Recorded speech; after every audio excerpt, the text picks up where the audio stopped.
Bonjour mes amis et bienvenue dans votre chaîne. Aujourd'hui et dans cette vidéo, on va apprendre comment rédiger un conte pour les élèves du deuxième année moyenne. السلام عليكم ورحمة الله تعالى وبركاته. بسم الله الرحمن الرحيم، والصلاة والسلام على أشرف المرسلين سيدنا وحبيبنا محمد. في فيديو اليوم بإذن الله تعالى سوف نقوم مع بعضنا البعض أكيد بتعلم كيفية أو طريقة كتابة قصة. يعني اليوم في هذا الفيديو راح نطرقوا إلى طريقة كتابة قصة أو كما نقولوا أي قصة. راح نتعلموا كيف نكتبوا القصص لتلاميذ السنة الثانية متوسطة pour les élèves de deuxième année moyenne، يعني تلاميذ السنة الثانية متوسطة. وهذا ما سنتناوله هذه السنة، وهذا هو تقريبا السنة راح نتكلموا على لي كونت، راح نتكلموا تقريبا على القصص.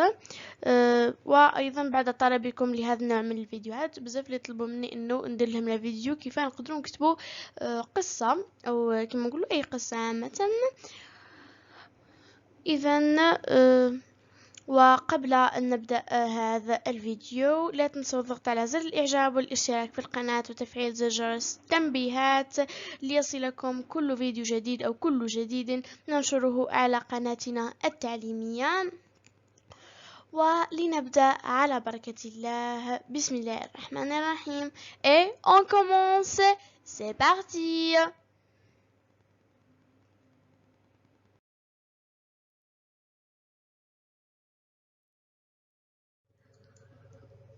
بداية القصة لدينا العنوان. العنوان هنا La petite fille et le canari. La petite fille et le canari، يعني البنت الصغيرة وطائر الكناري. طائر الكناري أو الكناري هو طائر جميل يربيه الناس في البيوت، وعبارة عن طائر.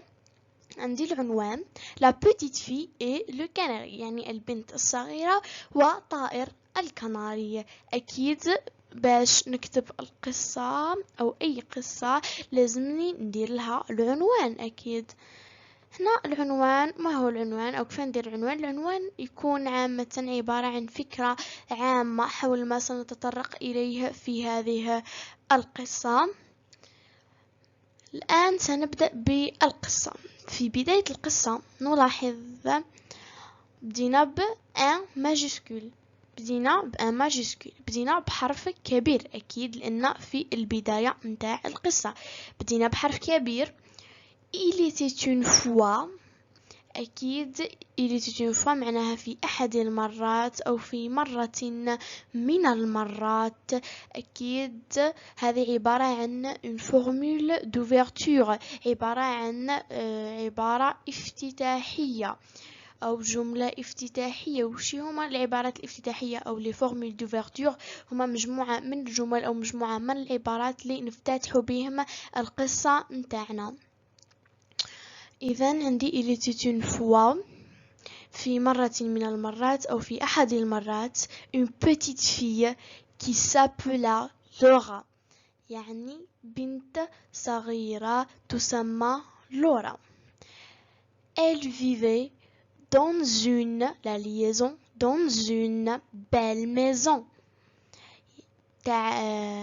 عاشت في منزل جميل.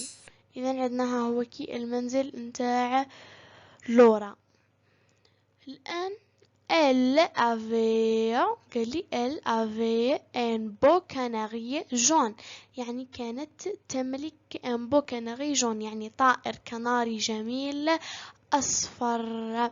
chaque jour معناها كل يوم elle lui parlait، كل يوم تهدر مع الكناري نتاعها. elle lui parlait يعني تهدر مع الكناري نتاعها.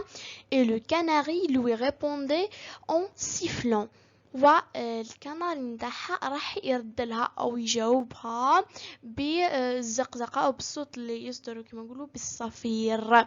اذا عندي هذه هي البدايه. تاع القصة نتاعنا il était une fois نعاود نقراها أيضا باش ندربو على النطق نتاعنا. Il était une fois une petite fille qui s'appelait Laura. Elle vivait dans une belle maison. Elle avait un beau canari jaune. لاحظوا هنا وكي الكناري نتاع لورا.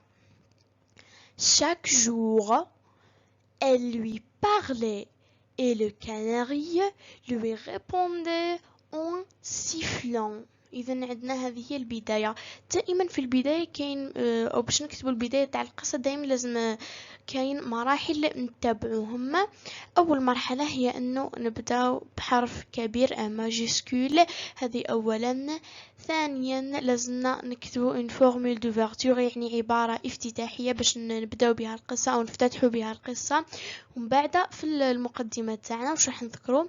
راح نذكروا المكان، الزمان والشخصيات المهمة. المكان والزمان والفورمول دوفرتور والشخصيات المهمة هذو كامل لازم نذكرهم في البداية تاع القصة نتاعنا.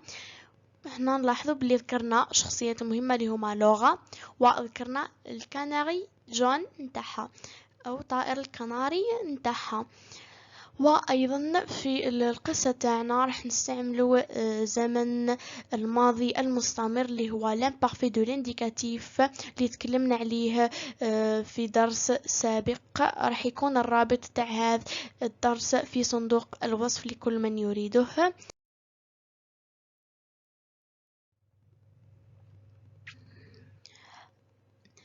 العرض. Un jour, le canari s'échappa de sa cage. La fillette le cherchait partout dans la maison, mais elle ne le trouvait pas. Elle pleurait beaucoup et devenait très malheureuse. Le canari aussi se sentait triste, car il était seul dans la forêt. عندنا هذا هو العرض تاعنا راح نشرحه الآن. Un jour في يوم le canari يعني طائر الكناري نتاع لورا هرب من القفص نتاعو. La fillette le cherchait partout يعني لورا بحثت عنه كثيرا. dans la maison في أنحاء أو في أرجاء المنزل، لكن لم تجده mais elle ne le trouvait pas. Elle pleurait beaucoup يعني بكت كثيرا وأصبحت جد تعيسة. نلاحظوا هنا لورا أصبحت جد تعيسة. malheureuse معناها تعيسة أو حزينة، heureuse معناها فرحة. Le canari aussi حتى طائر الكناري نتاع لورا se sentait triste يعني أحس بالحزن لأنه كان وحيدا في الغابة.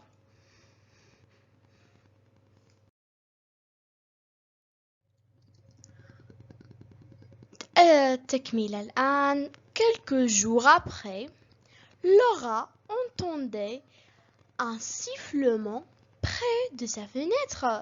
Le canari est revenu et se posa doucement sur les mains de Laura. بعد أيام قليلة من الحادثة، لورا سمعت un sifflement يعني زقزقة بالقرب من نافذتها. Le canari طائر الكناري الخاص بها رجع وحط بكل هدوء أو كما نقول بكل حنان على يدي لورا. Finalement النهاية الآن. ils étaient tous les deux contents de se retrouver.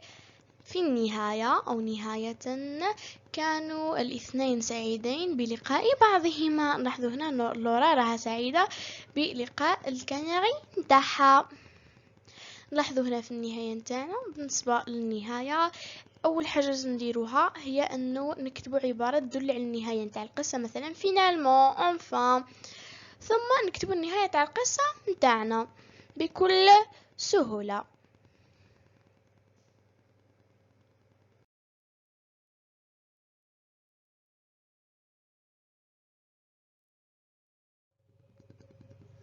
Et à la fin de cette vidéo, merci beaucoup pour votre attention mes amis et au revoir.